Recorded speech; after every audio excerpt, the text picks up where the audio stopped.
ಅದರಂತೆ ಎರಡು ಅಭಿಪ್ರಾಯ ಇಲ್ಲ.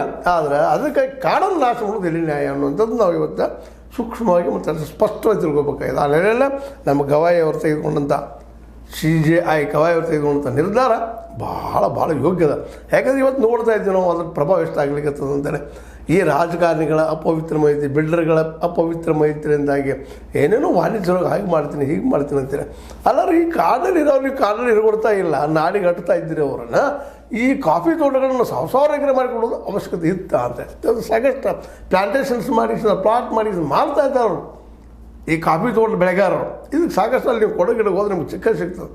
ಉತ್ತರ ಕನ್ನಡ, ದಕ್ಷಿಣ ಕನ್ನಡ, ಕೊಡಗು ಈ ಏರಿಯಾದಲ್ಲಿ ಏನು ನಡೆದು ಅಂತೇಳಿ ಅನ್ನೋ ಉದ್ದೇಶ ಅಷ್ಟೇ ಇಲ್ಲ. ಅರಣ್ಯ ಇತ್ತಂದರೆ ಇನ್ನೂ ಹೆಚ್ಚು ಉದ್ಯೋಗ ಆಗ್ತಿತ್ತು ಮತ್ತು ನಮ್ಮ ಆರೋಗ್ಯ ಚೆನ್ನಾಗಿರ್ತಿತ್ತು, ಗಾಳಿ ಚೆನ್ನಾಗಿರ್ತಿತ್ತು, ಜೊತೆಗೆ ನೀರು ಚೆನ್ನಾಗಿರ್ತಿತ್ತು. ನಿರಂತರ ನೀರು ನಮ್ಗೆ ಹರಿದು ಬರುವಂಥ ಒಂದು ವ್ಯವಸ್ಥೆ ಇರ್ತದೆ. ಇವತ್ತು ನಾವು ಡೆವಲಪ್ಮೆಂಟ್ ಹೆಸರಲ್ಲಿ ಏನು ಮಾಡ್ತಾಯಿದ್ದೀವಿ ಅಂತ ಈ ಕೆಲಸವನ್ನು ಅಮೇರಿಕ ಆಗಿರ್ಬೋದು ಮತ್ತಾವುದೇ ದೇಶ ಯಾವುದು ಮಾಡಲಿಕ್ಕೆ ಹೋಗ್ತಾ ಇಲ್ಲ ಅಂತ.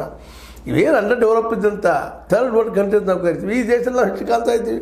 ತಮ್ಮ ಖನಿಜವನ್ನು ಕೊಡ್ತಾ ಇದ್ದಾರೆ, ಮಂದಿ ಮಾಡ್ತಾ ಇದ್ದಾರೆ ಈ ಜನ ನಮ್ಮ ಸರ್ಕಾರಗಳು. ಅಲ್ಲಿ ಯಾರ್ಯಾರು ಲಾಭ ಮಾಡ್ಕೊಳ್ತಾ ಇದ್ದಾರೆ ಕಾಡಿನಿಂದ. ಕಾಡಿನ ಜನರಿಗೆ ಕಾಡಿನಾಗ ಇರೋದಕ್ಕೆ ಬಿಡ್ತಾ ಇಲ್ಲ ಅವರು. ಇಲ್ಲರಿ ನೀವು ಹೋಗಿರಿ ಅದು ಬಿಟ್ಟು ಅಂತೇಳಿ. ಈ ತಳೆವಾಡಿಯಲ್ಲಿ ಅನೇಕ ಜನರಿಗೆ ಒಂದು 15 ಲಕ್ಷ ಕೊಡೋದು ಕಳಿಸ್ತಾ ಇದ್ದಾರೆ. ಆ 15 ಲಕ್ಷ ಸಾಲ್ತಿದ್ದಾನೆ ಅವ್ರ ಬದುಕಿಗೆ, ತಳೆವಾಡಿ ವಾಸಿಗಳಿಗೆ, ಅರಣ್ಯ ವಾಸಿಗಳಿಗೆ ಅನ್ನೋದು. ಈಗ ಅದಕ್ಕೆ ಕಟ್ರೆಯವ್ರು ಹೇಳ್ತಾ ಇದ್ದಾರೆ, ಸಮಾಧಾನ ಮಾಡಿದ್ದಾರೆ, ಇಲ್ಲ ನಾವು ನಿಮ್ಮ ಕೈ ಬಿಡೋದಿಲ್ಲ, ಮತ್ತೆ ನೀವು ಮಾಡ್ತೀವಿ, ಜಾಗ ಇಸ್ಕೊಂಡು ಕೊಡ್ತೀವಿ ಅಂತ.